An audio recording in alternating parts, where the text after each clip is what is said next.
हरियाणा के मुख्यमंत्री मनोहर लाल ने वर्चुअल प्रेस कॉन्फ्रेंस की। सीएम ने प्रदेश में कोरोना के ताजा हालातों से लेकर ऑक्सीजन की किल्लत तक तमाम सवालों के जवाब दिए। रिपोर्ट में देखिए।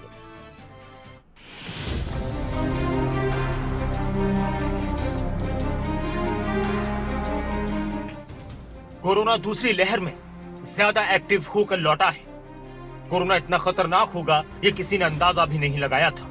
काफी अस्पतालों में बेड्स की कमी है, मरीज इलाज के लिए तरस रहे हैं। ऑक्सीजन की किल्लत से सांसों की टोर उखड़ती जा रही है तो कहीं टूट रही है। हरियाणा में भी कोरोना संक्रमण तेजी से फैल रहा है। इस बीच केंद्र की तरफ से सभी राज्यों को मदद भी मुहैया कराई जा रही है। ऑक्सीजन उपलब्ध करवाई जा रही है, लेकिन डिमांड के मुताबिक ऑक्सीजन नहीं मिल रही। हरियाणा में भी ऑक्सीजन की आपूर्ति मुख्यमंत्री के हाथों में है। मुख्यमंत्री ने वर्चुअली प्रेस कॉन्फ्रेंस की और प्रदेश में कोरोना के ताजा हालात से लेकर ऑक्सीजन की किल्लत पर बात की। इस दौरान मुख्यमंत्री ने पत्रकारों के सवालों के जवाब दिए। खबर अभी तक के संवाददाता अनिल मोर के सवाल पर मुख्यमंत्री ने ऑक्सीजन को लेकर क्या कहा, वो सुनिए। एक प्रश्न अभी अनिल मोर जी का मेरे पास आया है, क्योंकि मैंने कहा था व्हाट्सएप करेंगे तो सब लोगों ने व्हाट्सएप किए हैं। वो पूछ रहे हैं कि प्रदेश में ऑक्सीजन का कोटा बढ़ाया गया, इसके बावजूद ऑक्सीजन की कमी है। मैंने बताया जैसे ऑक्सीजन हमारे लिए एक चैलेंज ये था। शुरू में तो हमको सिर्फ 100 मीट्रिक टन कोटा ये मिला था पानीपत से। बाद में धीरे धीरे बढ़ते बढ़ते बरोटीवाला से हमको मिला, फिर भिवाड़ी से मिला, फिर हमको रुड़की से तय हुआ, देहरादून से तय हुआ। और जब ये सब हमें कम पड़ने लगा तो फिर हमें नॉर्थ ईस्ट में वहां से भी 70 मीट्रिक टन का कोटा ये हमको मिल रहा है। अब तो मैंने बताया हम फ्री मार्केट से भी, जो क्योंकि आज उपलब्ध होने लग गई है, फ्री मार्केट से भी हम ऑक्सीजन जो है वो ले रहे हैं और उसके लिए ट्रांसपोर्टेशन की सारी व्यवस्थाएं कर दी हैं। 6 और 2 8 टैंक आज भी आए हैं और 8 के 8 टैंक यानी लगभग 8 टैंक में 100 मीट्रिक टन होगा ये आज सारे प्रदेश में, और ये बढ़ जाएगा शाम तक। और जो अतिरिक्त हमारी पानी, ये 8 टैंकर तो उड़ीसा से आए हैं, तो इसलिए बाकी जगह का भी सब साथ साथ मिल रहा है। इसलिए जितना रिजर्वेशन, जितना हमारे पास वहां रिजर्व कोटा है उसको भी हम फुल करेंगे। बड़ी कठिनाई एक कंटेनर्स की है, वहां लोगों के पास स्टोर करने की भी जगह नहीं है। एक दिन हमारे पास थोड़ी ऑक्सीजन ज्यादा आई, हमने वो रोहतक में भेजी। रोहतक सिर्फ 10 मीट्रिक टन का ही और टैंकर है, और वहां हमारे पास ट्रक केवल अकेला था कि जिसने कहा जी 10 से ज्यादा मैं देना चाहता हूं, रख सकता हूं। फिर हमको 3-4 स्थानों पर भेजना पड़ा वो। तो जब ज्यादा आती है तो कंटेनर की समस्या आती है। सिलेंडर्स की सीमा, हमारे पास सिलेंडर्स भी बहुत बड़ी संख्या में उपलब्ध नहीं हो रहे, क्योंकि सब जगह सप्लायर सिलेंडर भरने वाले वो नहीं है, डिस्ट्रीब्यूशन करने वाले। तो इसलिए सिलेंडर जितने होते हैं वो भरवा कर ले जाते हैं, जल्दी खत्म होते हैं, तो टाइमिंग का भी सेट करना पड़ता है। इसलिए ऑक्सीजन पर्याप्त होने के बाद भी जो छोटी छोटी कठिनाइयां आती हैं उसके कारण से ये चीज होती है। फिर भी जैसे मैंने बताया रिजर्व कोटा हर जगह रखा हुआ है। हम कहीं भी कोई ऐसा विषय नहीं आने देंगे कि लैक ऑफ ऑक्सीजन किसी की मृत्यु का कारण बने।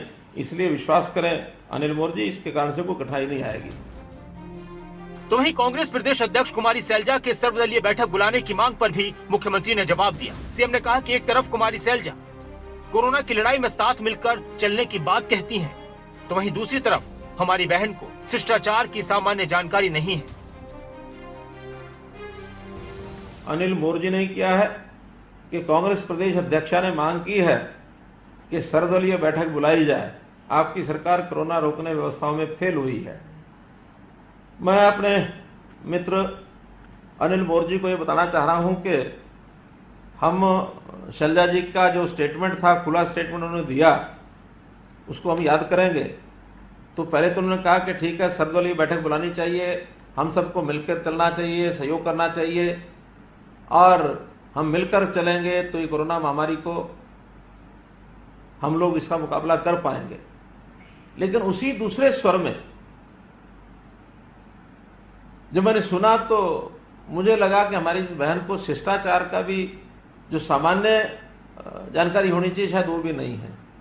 वो एक स्वर में सहायता की बात कर रही हैं और वहीं लगे आते दूसरे स्वर में वो आलोचना, तीखी आलोचना, विरोध, जैसे विपक्ष की भूमिका में विरोध के लिए विरोध किया जाता वैसे विरोध पर आई है कि ये सरकार तो बेकार है, ये तो निकम्मी है, इसका तो नेतृत्वहीन है और इनको कुछ करना ही नहीं आता, ये टाइम बे टाइम काम करते हैं। तो सर्वदलीय बैठक का जो एजेंडा मुझे लगता है उन्होंने अपने आप तय भी कर लिया, अपने आप उसका निर्णय भी दे दिया और मांग भी कर ली सर्वदलीय बैठक की जाए।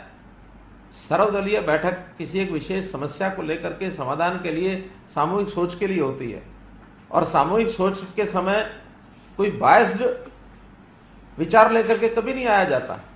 अगर आप इस बायसनेस से विचार करके और हमको कहेंगे, इसका मतलब हमको भी जानकारी मिल रही है कि आप उस सर्वदलीय बैठक में आकर क्या करेंगे। तो इसलिए हम अपनी बहन को मैं तो ये सलाह दूंगा कि शिष्टाचार की बातों को जरूर ध्यान रखना चाहिए। भले हम विपक्षी दल हैं, लेकिन आज कोविड की महामारी के समय हम विपक्षी भूमिका को न निभा करके हम एकता के नाते से सब साथ चलें, ये जरूर हमको ध्यान करना चाहिए। देश के कई राज्यों के साथ ही हरियाणा में भी ऑक्सीजन की कमी है। मुख्यमंत्री मनोहर लाल का कहना है कि कंटेनर नहीं मिल रहे, ऑक्सीजन लाने में दिक्कत हो रही है। लेकिन साथ ही सीएम ने यह भी कहा कि ऐसा मौका नहीं आने दिया जाएगा जिससे मरीजों की ऑक्सीजन की वजह से मौत हो जाए। हालांकि दावे और वादे तो किए जा रहे हैं कि ऑक्सीजन की कमी नहीं आने दी जाएगी, लेकिन लगातार हरियाणा में ऑक्सीजन की किल्लत महसूस की जा रही है। देखना होगा कि सरकार ऑक्सीजन की कमी और किल्लत को किस तरह से दूर करती है। तो वहीं कांग्रेस प्रदेश अध्यक्ष कुमारी सैलजा पर मुख्यमंत्री की टिप्पणी के बाद कोरोना के इस माहौल में सियासत के तेज होने के भी इम्कान है। स्पेशल डेस्क खबरें अभी तक। अगर आपको हमारा ये वीडियो पसंद आया हो तो पेज को लाइक और शेयर करें और इसी तरह की हर वीडियो सबसे पहले पाने के लिए चैनल को सब्सक्राइब करें।